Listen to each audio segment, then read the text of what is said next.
Well, let's talk about how serious it gets. We have this story here from the National Review. The New York Times suddenly discovers Hunter Biden laptop and corruption investigations are real. This is amazing. Yeah, Hunter Biden is being investigated for crimes. And the reporting is that he paid off, he took a loan out, I guess, to pay off his tax burden, hoping they wouldn't indict him. But apparently the feds don't care because they were like, if you falsify your taxes, you're in trouble. Paying it off later doesn't change anything. Or how about illegally register, get a handgun rather? You know what's funny about that is the double standard. So for those not familiar, Hunter Biden, what did he do? He lied on his application. Gun application, absolutely. Yeah, he lied on it, saying he didn't do drugs. When drug he use, yeah. definitely did drugs. Yeah. Right. And a lot of them. Yep. But and it's on video everywhere. Yeah. Here's the challenge, right? The first challenge is the double standard. We all agree that's a problem. You don't get to come out and say, we got to follow these rules, and then the president's kid gets to break all the rules.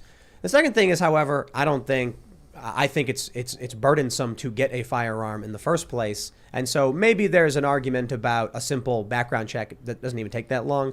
But if you have a right to keep and bear arms, then we got to talk about what the Constitution means and what the limits are.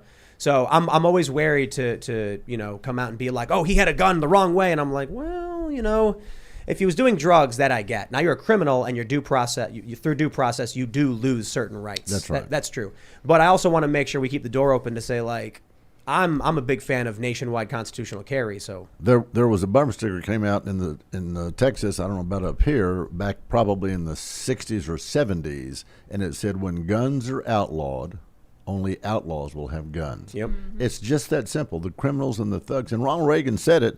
He said the best way to get gun control is to lock up the criminals and thugs that have been convicted of a gun crime, put them behind the jail, and then if you don't throw away the key, at least lose it for a long time. Well, here we go. We now have the New York Times openly admitting that, let me read a little bit here. They say, if you are really industrious, you can dig 20 pages into the A section of today's New York Times and find a 1,700-word news story by 3 of its top reporters relating that the Justice Department's investigation of President Biden's son Hunter is not merely a tax matter. Turns out that prosecutors are probing his penchant for cashing in on his father's political influence through payments by overseas entities for which he did not register as a foreign agent. Well, even better, if you wade 23 paragraphs into the story, you will learn that prosecutors are examining emails between Biden and his business associates that come from a cache of files that appears to have come from a laptop abandoned by Mr. Hunter Biden in a Delaware repair shop. You don't say. This is the story that the New York Times had said was, Russian disinformation. Maybe not the New York Times, because I want to misquote them, but I know several reporters were saying it was disinformation. It was questionable. Biden himself said it was Russian disinformation. Jen Psaki said it was Russian disinfo, Right. according to these intel sources. Politico, it was Natasha Bertrand.